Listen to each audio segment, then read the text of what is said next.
note. I rise this morning to acknowledge the loss of an American hero and patriot.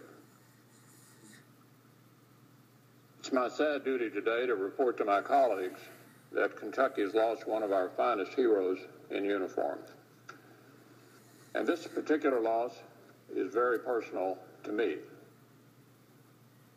as I knew this outstanding young man very well. Captain Daniel H. Utley of the U.S. Army was killed in the North African country of Mali just a few days ago on April the 20th, 2012, while on a training mission to help local citizens combat terrorism. Dan was 33 years old. For his service to our country, Captain Utley received many medals, awards, and decorations, including the Bronze Star Medal, the Defense Meritorious Service Medal, the Army Commendation Medal, the Joint Service Achievement Medal, the Army Achievement Medal, the Joint Meritorious Unit Award, the National Defense Service Medal, the Afghanistan Combat Medal with Combat Star, the Global War on Terrorism Expeditionary Medal, the Global War on Terrorism Service Medal, the Korean Defense Service Medal, the Army Service Ribbon, the Overseas Service Ribbon, and the NATO Medal. Captain Utley also received the Basic Parachutist Badge and his Thailand jump wings. He was a great young man. He was a great son, says Charlie Utley, Dan's father. He always put other people ahead of himself. He did an outstanding job while he was there. He loved being in the Army. He enjoyed what he was doing, and he really thought he was making a difference. It goes without saying, Mr. President, that every man and woman in our armed forces is an American of special fortitude and character. But I can personally testify to that truth on behalf of Dan Utley. At my alma mater, the University of Louisville, I was very proud to have begun the McConnell Scholars Program, a rigorous and prestigious scholarship program for the finest students in Kentucky that prepares them for a lifetime of leadership and service. And Dan was one of the best McConnell scholars to ever grace the program. I couldn't agree more with what my good friend Dr. Gary Gregg, the director of the McConnell Scholars Program, says of Dan's loss. Dr. Gregg says America has lost a rising star. Dan was born in Bowling Green, Kentucky on April 13th, 1979. Raised in Glasgow, Kentucky, he went to Glasgow High School, where he played soccer and was a member of the academic team. He was also a member of Glasgow's First Christian Church. Dan had a lot of hobbies, but most of them had one thing in common. They did not take place inside four walls or under a roof. He loved the outdoors, remembers Dan's father, Charlie. He loved camping, hiking, biking,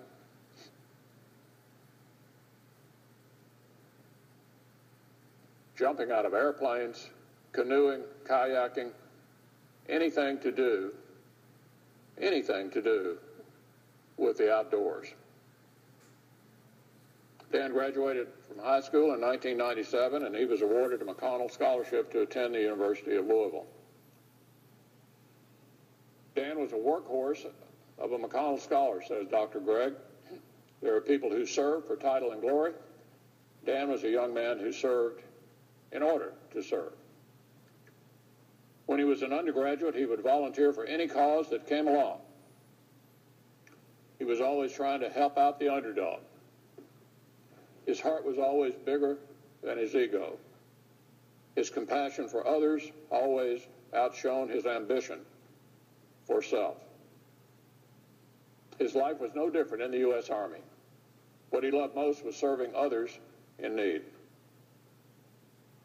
I got to know Dan very well during his time in college, and really came to appreciate what a remarkable young man he was. He was extremely smart. He was also one of the most popular students in the program. Dan spent one semester in college working in the Kentucky State Legislature, helping to write bills and assisting the state senators and representatives with whatever they needed. Dan graduated from U of L in 2001 with a bachelor's degree with honors in political science. After college, for a time, he enrolled in law school, but soon decided, because of his desire to serve, that his path to fulfillment lay in military service. When I first met Dan, a military career was certainly not at all what I would have expected him to do.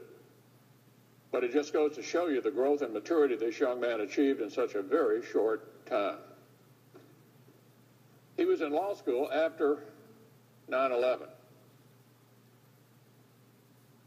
And after he witnessed what happened on 9/11, he wanted to do something,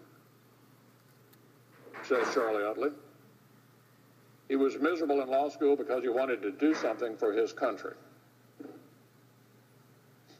Dan's friend and fellow McConnell scholar, Connie Wilkinson Toby, agrees. This is what she said.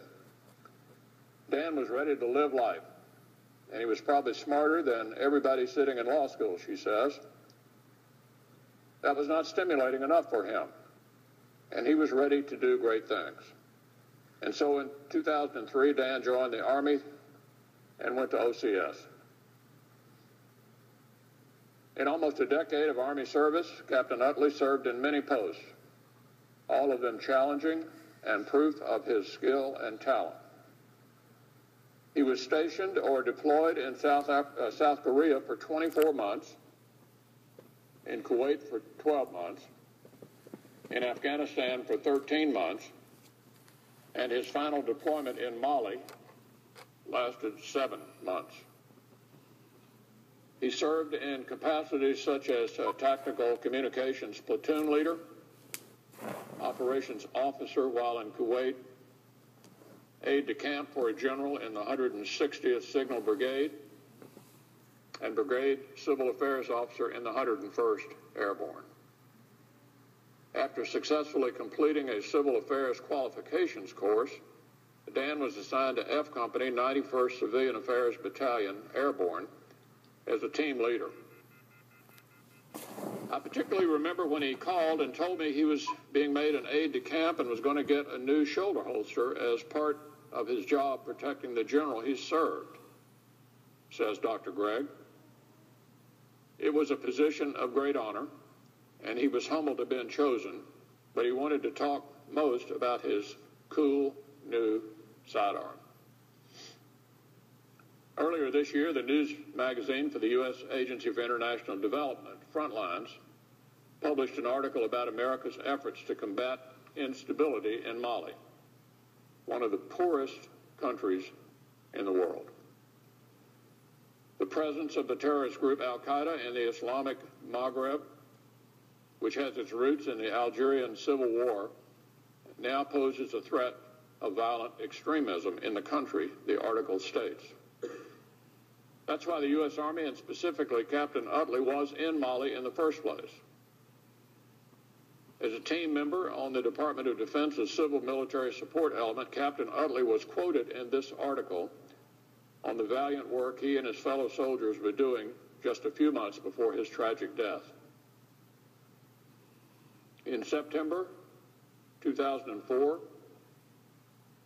Dan married Katie, also an Army officer. They had their wedding in Hawaii. Katie was commissioned through the ROTC program at the University of Georgia and is now a captain in the Army with the 82nd Airborne, based out of Fort Bragg in North Carolina. Mr. President, we're thinking of Captain Dan Utley's loved ones today, especially his wife, Captain Katie Utley, his father, Charles L. Utley, his mother, Linda H. Utley, his brother and sister-in-law, Charles L. Utley II and Maria, his brother and sister-in-law, Matthew Utley and Michelle, his nephews, Matthew Ryan Utley and Mason Robert Utley, his niece, Marley Rose Utley, his maternal grandmother, Pauline Haynes, his parents-in-law, Chris and Peggy Michael, his brother-in-law, Matthew Michael, and many other beloved family members and friends. I also know for a fact that many faculty members at the University of Louisville, staff members for the McConnell Center, and current and former McConnell scholars will dearly miss Dan. I certainly will, Mr. President. I had the honor of watching Dan grow from a teenager to a brave and virtuous man who willingly sacrificed everything to defend his friends and his family and his country. Elaine and I extend our deepest sympathies to all who knew and loved him. And I would ask my Senate colleagues to join me in expressing our respect and gratitude to this fine young man, Captain Daniel H. Utley. Let our work here today serve to ensure our country never forgets the duty he fulfilled by putting on the uniform, or the great sacrifice he made in a country many of us could not even find on a map in order to protect our freedoms here at home. Mr. President, I yield the floor. Under the previous order, the time until